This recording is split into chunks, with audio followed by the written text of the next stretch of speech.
Hey guys, it's ViewMasters Reactions, and we're back with some more Vox Machina content. This was given to me by my brother. He said that he was going through the comments, helping me out, trying to figure out what videos were safe for me to watch. Not that I don't trust you guys, but a lot of people were saying, you should watch this at this time, and after you watch the show, we recommend this.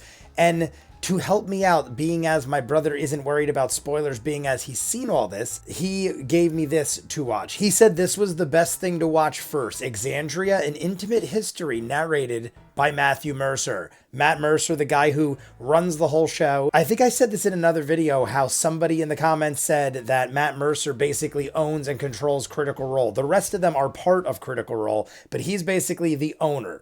That's what I'm told, like Bill Gates. He's the Bill Gates of Critical Role. You let me know if I'm wrong about that, because that is what I just saw in the comments. And I could also have been wrong about the way I said that. But either way, you guys let me know. This, I'm told, is just the world we're going to be in. So this isn't going to spoil any of the story or anything like that. It's just going to take us through the world of Exandria, which is where Vox Machina is going to take place. The legend of Vox Machina. I guess we'll just jump in. There's not really anything to guess. We're going to be in some Lord of the Rings type fantasy world. He's going to explain to us everything. I guess we'll just do all the talking at the end, because honestly, you know I'm already hooked. You know I'm already in. After this, we're going to do the celebrity how does it go? The celebrity D&D? Celebrity D&D.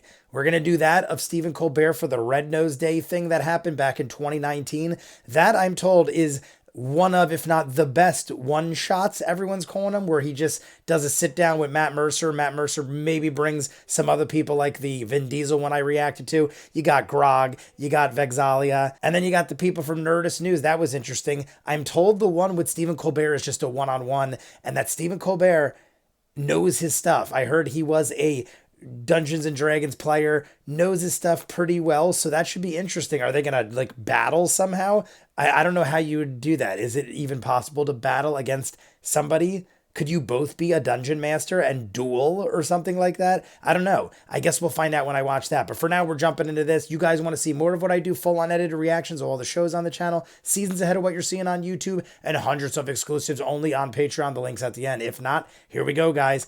This is Exandria, an intimate history narrated by Mercer. Welcome to Exandria, the world of Critical Role. Join us as we explore this adventures world of and its Darrington history, Brigade. starting at the very beginning. All right, ready? We're going to pay attention now. No talking, Jay. No talking. Eons before recorded history, a group of formless gods arrived at a world churning in chaos.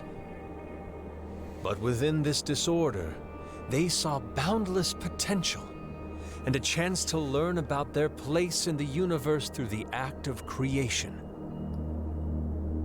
So they began to tame the primordial chaos of this world. I count 20. And created life to live upon it. All right. First were the elves, then the dwarves. Really?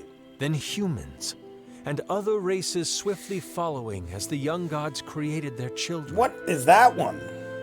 But these children of the gods Tell lived me these short, people. violent lives. Okay, then. We don't To need help know. them withstand the chaos of this tumultuous land, the gods gave their children small slivers of their essence, resulting in the birth of divine magic. What the fuck? In addition, Sorry. they created illustrious dragons pledged to defend the weak. I feel like we have, But the primordial in 1 minute, forces gone of so this far world already. responded to this power shift. Primordial titans rose to end this attempt at taming their world, destroying Elements. vast swaths of mortal populations. We got wind, water, fire, This earth. created a schism between the gods. One side, the prime deities, wanted to protect their creations from the titans. So there's 10. So Oh, wait, that's they 11, taught I their think. children how to make magic on their own, culminating in the birth of I arcane love the way magic. these things look.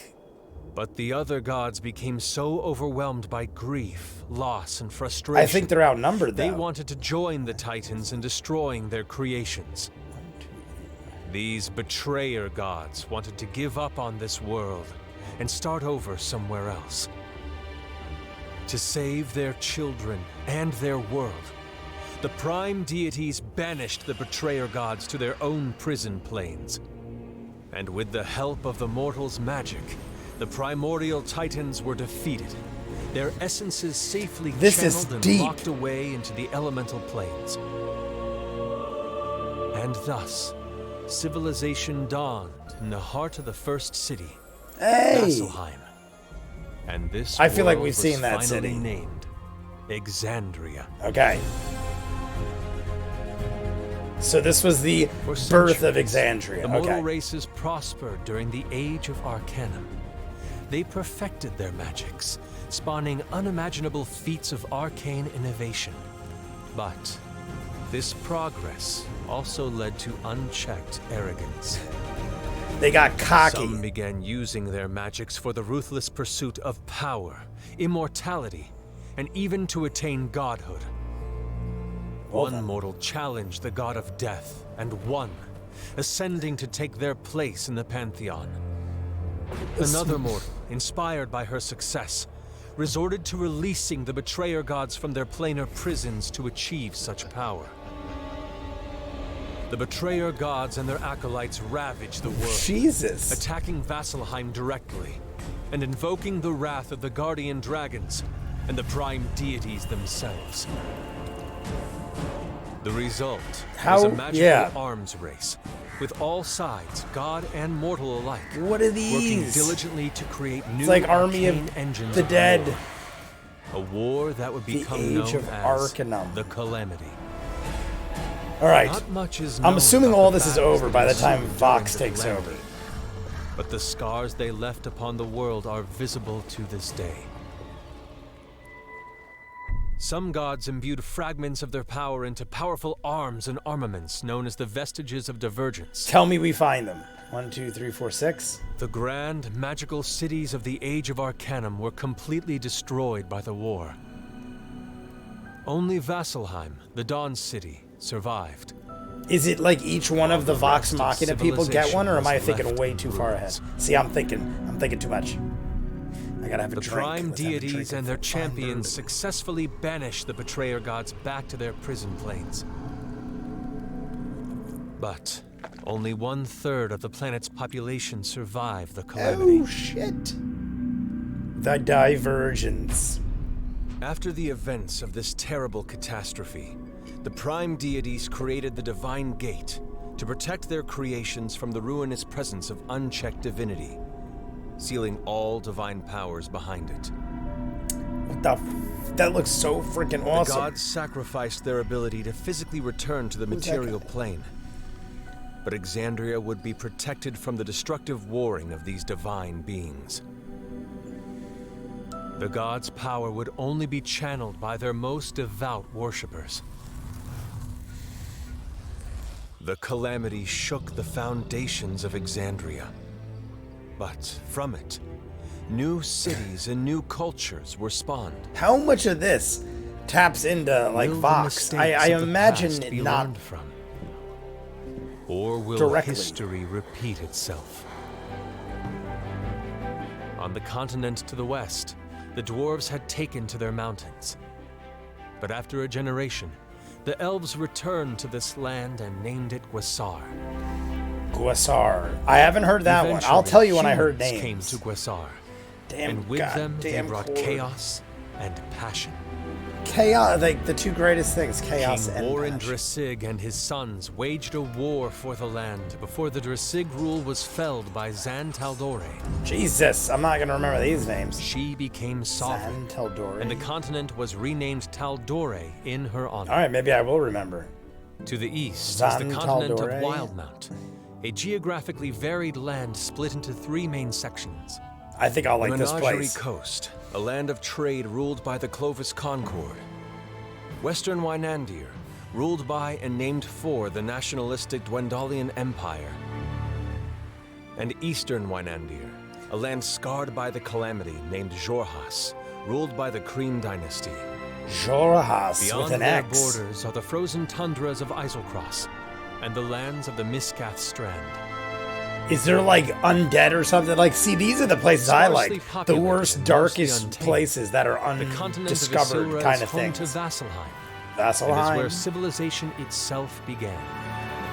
That's the one I When thought the looked magical like cities Minas of the Age Tirith, of I Arcanum think. Like, fell, on the the ground. people though. of Vasselheim took on a distaste of arcane magic and a zealous respect for the works of the divine. In the south, you'll find the continent of Marquette.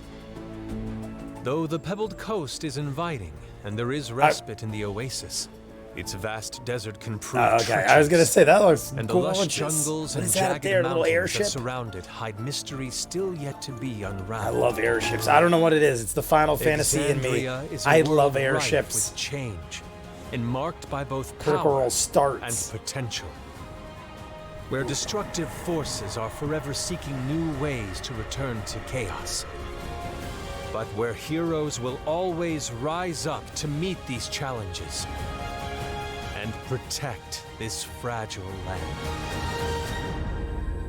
Who are all these people? I guess there's some campaign people. There we go, guys. That was a quick run through of the world, I guess you'd say. I mean, I feel like they were building up all the stories in the beginning and then they just ran through the continent like really fast. Honestly, it's something that I'm going to have to like keep being drilled into my head before I remember anyway. If they dragged it out any further, it isn't anything I would absorb immediately for the most part. I do remember the G place. I mean, when I see these places now, I will remember having heard them. I remembered Vasselheim, and I still remember there's like a Whitestone and there's Iman. So I am remembering cities. Now we got the continents are separated. The one girl had the continent named after her. I already forgot what it is, but it was Wild something was the other continent, and it was split into three, and one is where the calamity happened. According to the map at the end, it looked like it said the origins of Vox Machina starts about 60 or 70 years after the calamity. Did I read that wrong? So we have the founding, the schism, the era of creation, which was immediately after the age of Arcanum, and then we have the calamity and the divergence. I made a mistake. The divergence was at the end. So it was at almost zero, the divergence. Then we have 800 PD. What does PD stand for? Post-divergence? That's the best guess I could have. It's something divergence, probably post-divergence. 800. Then we have 805, something happened. I don't know. Maybe they're just marking it. Vox Machina, Kith and Kin. Vox Machina campaign. All right, so 810 is the campaign. 809 is the origins. I'm not going to really read too much of that because I don't want to get any of that spoiled. But that's 810 starts the campaign, according to them. So it is 800 years later. Obviously, a lot has happened in 800 years. Are we going to deal with any of that stuff in the Vox Machina campaign? Probably not. I wouldn't think we're going to get into titans fighting and gods and all that kind of insanity. I think that was just establishing the world, how the continents were formed and how these places were established, why there are powers. They said right there that someone unleashed the banished gods and then like was trying to gain power, and the mortals were given magic abilities. There are all sorts of weird creatures. The character creations are amazing. In the beginning, they showed like these character creations of it was like the elves, the dwarves, the humans, then their children looked like all weird, like mutated versions of them with animals mixed in and stuff like that. But I dug all of them. They all looked interesting. But like any world, people got power hungry and they used the power for bad, and then they got greedy, and then they unleashed the other gods and everyone went to war. And then we had the calamity of the divergence, and now we're here. So now we have Vasselheim is where we're starting. Or no, Iman is where we're starting. But Vasselheim is the origin of everything, I guess. That was like the first city, I think they said. So I know we're going to see that at some point. They also talked about the 6 artifacts that were bestowed power, basically. I assume that's going to be part of our journey. Maybe we're going to search for these artifacts and stuff like that. And then we have ultimate power. It looked like something that wouldn't make sense for one person to have. All the artifacts combined, I was trying to look real quick and piece it together. I mean, you could, I guess, but I feel like each artifact of the 6 had a specific look to it. Like it didn't all kind of go together. Point being that I feel like multiple people have to possess the artifacts sort of like a team, which would make sense that we have all these like ragtag group of people. I mean, there was like a dagger looking thing. There was some like kind of chest plate looking thing. Pike has a chest plate. The Vaxilidin has knives. So maybe all these people start going and getting these artifacts and powering up and becoming like ultimate powers in the universe. I mean, we at least got to see the world, Exandria. We learned a little bit. I mean, in a 10-minute video, they crammed a lot in. And at the end, they were just like, here's the continent. Here's all these things. I'm going to definitely watch this again. It gave me something to start with and a lot of things to think about. And at least I know the history and the world in under 10 minutes. I'm going to jump into the Stephen Colbert video and we're going to talk more in that. So you guys let me know what you think. You want to see more of what I do, full unedited episodes of all the shows on the channel, seasons ahead of what you're seeing, and hundreds of exclusives. Patreon link in front of me. If not, comments down below, like and subscribe, and I'll see you guys on the next one.